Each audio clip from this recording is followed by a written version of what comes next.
ರಾಜ್ಯದಲ್ಲಿ ಈ ಬಾರಿ ಮಳೆಗಾಲ ಅಂತೂ ಜೋರಾಗೆ ಆಗಿದೆ. ಸಿಕ್ಕಾಪಟ್ಟೆ ಮಳೆ ಬಂದಿದೆ ಇಲ್ಲಿ ತನಕ.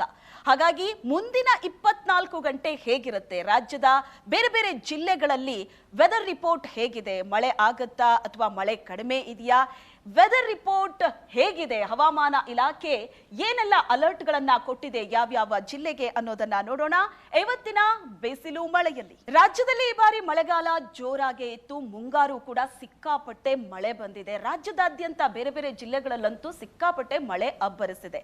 ಈಗ ಮುಂದಿನ 24 ಗಂಟೆ ಯಾವ್ಯಾವ ಜಿಲ್ಲೆಗಳಲ್ಲಿ ಹವಾಮಾನ ಇಲಾಖೆ ಏನೇನ್ ಅಲರ್ಟ್ ಅನ್ನ ಕೊಟ್ಟಿದೆ ನೋಡೋಣ. ಕರ್ನಾಟಕ ಮ್ಯಾಪ್ ಅನ್ನ ನೀವು ನೋಡ್ತಾ ಇದ್ರಿ. ಈ ಕರ್ನಾಟಕ ಮ್ಯಾಪ್ ಅಲ್ಲೇ ಬಹಳ ಕ್ಲಿಯರ್ ಆಗಿ ನಿಮಗೆ ಗೊತ್ತಾಗುತ್ತೆ. ದಕ್ಷಿಣ ಕನ್ನಡ, ಉಡುಪಿ ಮತ್ತು ಉತ್ತರ ಕನ್ನಡ ಈ ಮೂರು ಜಿಲ್ಲೆಗಳಿಗೆ ಯಾವುದೇ ಮುನ್ಸೂಚನೆಯನ್ನ ಹವಾಮಾನ ಇಲಾಖೆ ಕೊಟ್ಟಿಲ್ಲ. ಆದ್ರೆ ಈ ಮೂರು ಜಿಲ್ಲೆಯನ್ನ ಹೊರತುಪಡಿಸಿದಂತೆ ಕರ್ನಾಟಕದ ಉಳಿದ ಭಾಗದಲ್ಲಿ, ಉಳಿದ ಜಿಲ್ಲೆಗಳಲ್ಲಿ ಯೆಲ್ಲೋ ಅಲರ್ಟ್ ಇದೆ. ಯೆಲ್ಲೋ ಅಲರ್ಟ್ ಅಂತ ಅಂದ್ರೆ ಬಿ ಅಲರ್ಟ್ ಅಂತ. ಮಳೆ ಆಗತ್ತೆ, ಮಧ್ಯಮ ಪ್ರಮಾಣದಲ್ಲಿ ಮಳೆ ಆಗತ್ತೆ. ಒಂದಷ್ಟು ಎಚ್ಚರಿಕೆಯನ್ನ ಈ ಜಿಲ್ಲೆಗಳ ಜನರು ವಹಿಸಬೇಕು. ಎಲ್ಲಾದ್ರೂ ಹೊರಗಡೆ ಹೋಗಬೇಕು ಅಂತ ಅಂದ್ರೆ ನಿಮಗೆ ಕೆಲಸಕ್ಕೆ ಅಡ್ಡಿ ಆಗ್ಬೋದು, ಯಾಕಂದ್ರೆ ಮಳೆ ಬರುವಂತಹ ಚಾನ್ಸಸ್ ಇರುತ್ತೆ. ಹಾಗಾಗಿ ಹವಾಮಾನ ಇಲಾಖೆ ಯೆಲ್ಲೋ ಅಲರ್ಟ್ ಅನ್ನ ಕೊಟ್ಟಿದೆ.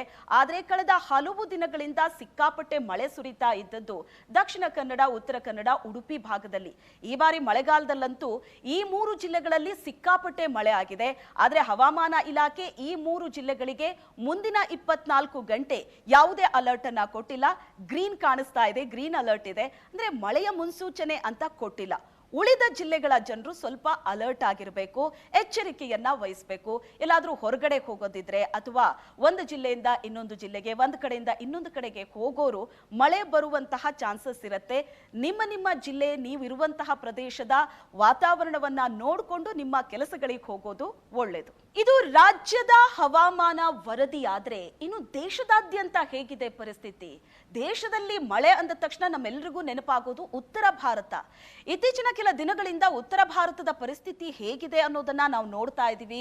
ಅಲ್ಲಿ ಸೃಷ್ಟಿಯಾಗಿರುವಂತಹ ಭೀಕರ ಪ್ರವಾಹ, ರಣಭೀಕರವಾದ ಮಳೆಗೆ ಜನ ಅಂತೂ ಸಂಕಷ್ಟದಲ್ಲಿದ್ದಾರೆ. ಮನೆ ಮಠ ಕಳ್ಕೊಂಡಿದ್ದಾರೆ, ನೂರಾರು ಜನ ಮೃತಪಟ್ಟಿದ್ದಾರೆ. ಎಲ್ಲೆಲ್ಲಿ ಹಾಗಾದ್ರೆ? ಜಮ್ಮು ಕಾಶ್ಮೀರ, ಹಿಮಾಚಲ ಪ್ರದೇಶ ಮತ್ತು ಉತ್ತರಾಖಂಡದಲ್ಲಿ ಈ ವರ್ಷ ಬಿಟ್ಟು ಬಿಡದೆ ಮಳೆ ಸುರಿದಿದೆ. ಭಾರತದ ಮ್ಯಾಪ್ ಕೂಡ ಇದೆ, ಅದರಲ್ಲಿ ನೀವು ನೋಡ್ತಾ ಇದ್ದೀರಿ. ಕೆಲವೊಂದು ರಾಜ್ಯಗಳಲ್ಲಿ ಯೆಲ್ಲೋ ಅಲರ್ಟ್ ಇದೆ, ಕೆಲವು ರಾಜ್ಯಗಳಲ್ಲಿ ಗ್ರೀನ್ ಅಲರ್ಟ್ ಇದೆ, ಇನ್ನು ಕೆಲವು ರಾಜ್ಯಗಳಲ್ಲಿ ಆರೆಂಜ್ ಅಲರ್ಟ್. ಹಾಗೇನೆ ಈ ಮೂರು ರಾಜ್ಯಗಳಲ್ಲಂತೂ ರೆಡ್ ಅಲರ್ಟ್ ಇದೆ. ಈ ಮೂರು ರಾಜ್ಯಗಳಲ್ಲಿ ಸಿಕ್ಕಾಪಟ್ಟೆ ಮಳೆ ಸುರಿತಾ ಇದೆ, ಮೇಘಸ್ಫೋಟ ಆಗ್ತಾ ಇದೆ, ಗುಡ್ಡ ಕುಸಿತ, ಭೂಕುಸಿತಗಳಾಗ್ತಾ ಇದೆ. ಜನ ಭೀಕರ ಪ್ರವಾಹಕ್ಕೆ ಮನೆಗಳನ್ನ ಕಳ್ಕೊಂಡಿದ್ದಾರೆ, ಜಮೀನುಗಳು ನಾಶ ಆಗಿದೆ, ಪ್ರಾಣ ಕಳ್ಕೊಂಡಿದ್ದಾರೆ.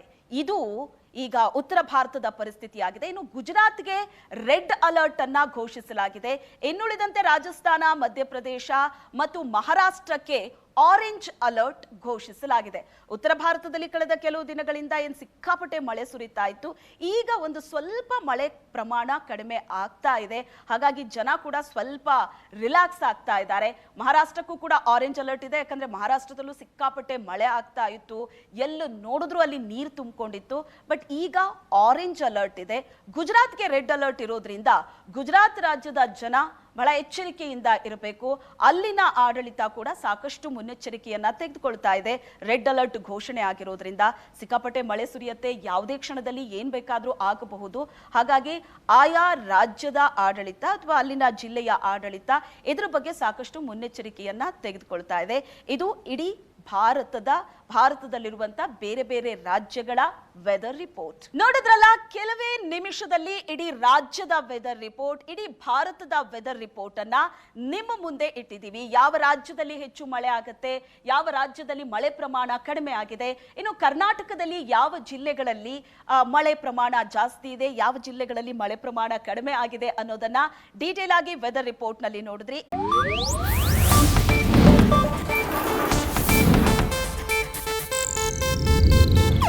ಇದು ಏಷ್ಯಾನೆಟ್ ನ್ಯೂಸ್ ನೆಟ್ವರ್ಕ್ ಪ್ರಸ್ತುತಿ.